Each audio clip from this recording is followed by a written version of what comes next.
Hobsbawm definiría el nacionalismo como un compromiso de integración entre la comunidad política y el sentimiento de identidad nacional. Camina Listing entonces entre la nación cultural, la nación jurídica y la nación política, asumiendo que existe una interacción entre las mismas para formar el Estado-nación.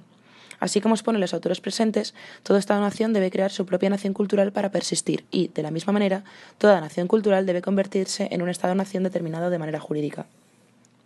El autor se pregunta hasta qué punto la bipolaridad entre la Unión Soviética y los Estados Unidos seguía existiendo al final de la Guerra Fría. Presenta dos posibles conceptos alternativos. Por un lado, el mundo unipolar, que es un sistema en el que los Estados Unidos desempeñan un papel predominante como organizadores, y por otro lado, el mundo multipolar, que se refiere a un sistema en el que varios actores tienen la capacidad de influir en la serie de relaciones internacionales. Concluye que no se puede decir que el equilibrio unipolar haya desplazado el equilibrio bipolar de la Guerra Fría. El poder se distribuye en el sistema internacional en un patrón complejo y tridimensional. Mientras que los Estados Unidos tienen poder militar, el poder económico también se distribuye tripolarmente entre los Estados Unidos, Europa y Japón, pudiendo incluir a China en este último poder. Estados Unidos ve amenazados sus intereses por el ascenso económico chino tras la disolución de la Unión Soviética. Su enfrentamiento con China se cuestiona constantemente, ya que como consecuencia podría ganarse un enemigo a futuro y no contar con el apoyo internacional, ya que China posee como equilibrio de poder interno a los otros países asiáticos. Al mismo tiempo, su crecimiento agresivo económico y militar ha generado roces con otros estados de la región en su influencia política y cultural. Se critica así la actuación estadounidense por su visión hegemónica de las políticas públicas, dando pie a que busquen un cambio que genere un acercamiento con Asia, para que el primero vea a China como un objeto que interviene en sus intereses internacionales y a la par prevenir posibles coaliciones perjudiciales para sus intereses.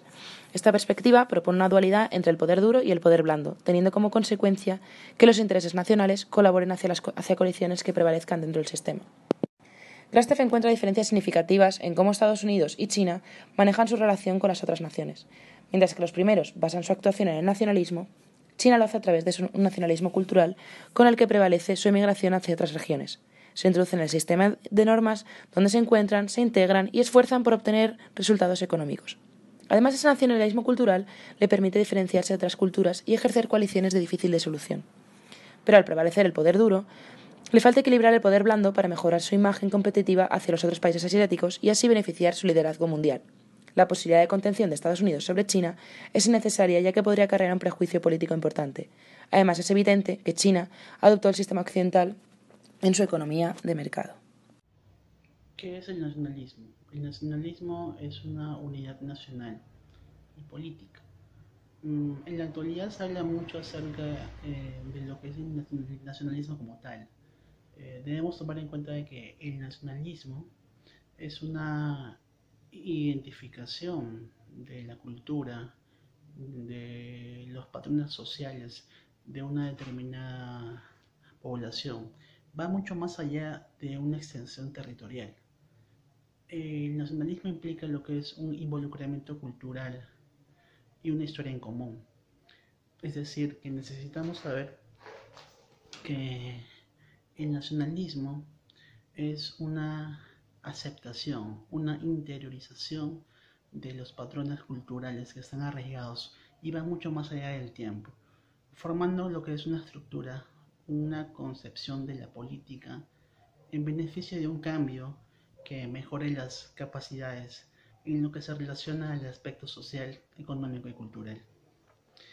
Existen dos tipos de nacionalismo reconocidos, ¿no? El primero, tomamos en cuenta que es el nacionalismo voluntario, ¿no?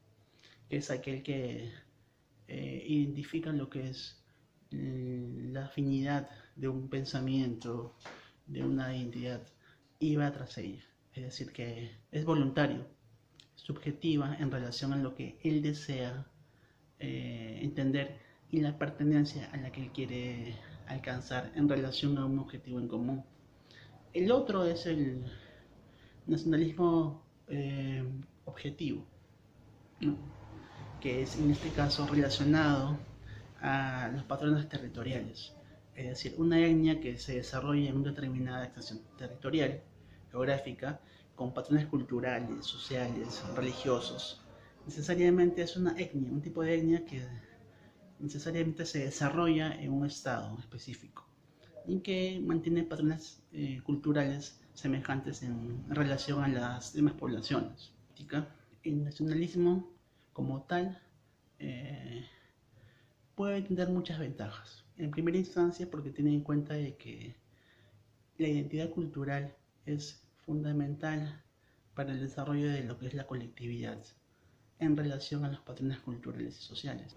Sí se considera positivo porque primero para poder avanzar en lo que se refiere un mejor estado, un desarrollo de la persona como tal y luego en la sociedad es necesario reconocerse como parte de una nación, ¿no? Identificarse, saber de dónde proviene, identificar objetivos en común y tras eso afianzarse en una estructura política que dé soporte, ¿no?, al Estado. Puede relacionar los conceptos de nacionalismo con nuestra coyuntura mundialista. Siempre lo que es el nacionalismo está orientado a lo que es un enfrentamiento con la realidad. Normalmente se tiene que tomar en cuenta de que la relación del nacionalismo en la historia ha tenido un enfrentamiento muy grande en relación a la política. Luego de eso, en la época medieval, tuvimos una muestra más clara en la Revolución Francesa, en el siglo XIX, ¿no? Enfrentados a la monarquía que era absolutista y totalmente corrupta. Ese fue quizás el paso más identificable en relación a lo que se pudo realizar en adelante, ¿no? Buenas tardes, mi nombre es Roberto Barrientos y soy de Costa Rica. El tema es del nacionalismo. Deliberadamente decidí no hacer ningún tipo de investigación acerca del término, la definición, para hablar un poco pues de mis ideas. Y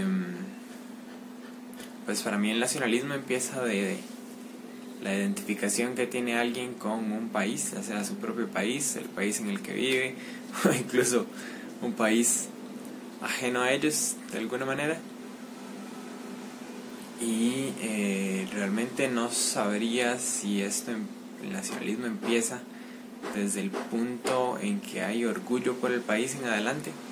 No sé si por solo identificarse uno con un país se considera nacionalista, pero me parece que sí hay un punto en el que se cruza a tener orgullo por el país que se defiende o el país con el que se está identificado.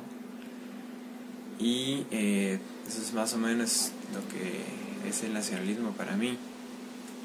Desde ese punto, la otra parte era si puede haber un problema con el nacionalismo. Me parece que sí hay potencialmente problemas con el nacionalismo en el punto del orgullo, porque si yo defiendo mi país, si yo me siento orgulloso de mi país y pienso que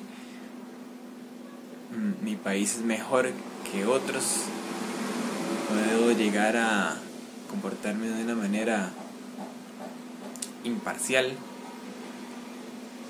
más bien, de manera en que puedo llegar a discriminar o a ser ciego a pues los déficits que pueden llegar a tener mi país, o a llegar a defender mi país de una manera pues desmedida. Nuevamente, ser ciego es como puede llegar al fanatismo. Puedes ser nacionalista al punto en que negas oportunidades o personas que vengan de un país ajeno o extranjero, simplemente por el hecho de pensar que lo de mi país es lo mejor y la mejor gente y los mejores productos y demás. Esas son mis ideas acerca del nacionalismo. No sé qué más decir, la verdad. Y nada, muchas gracias, buenas tardes, que estén muy bien.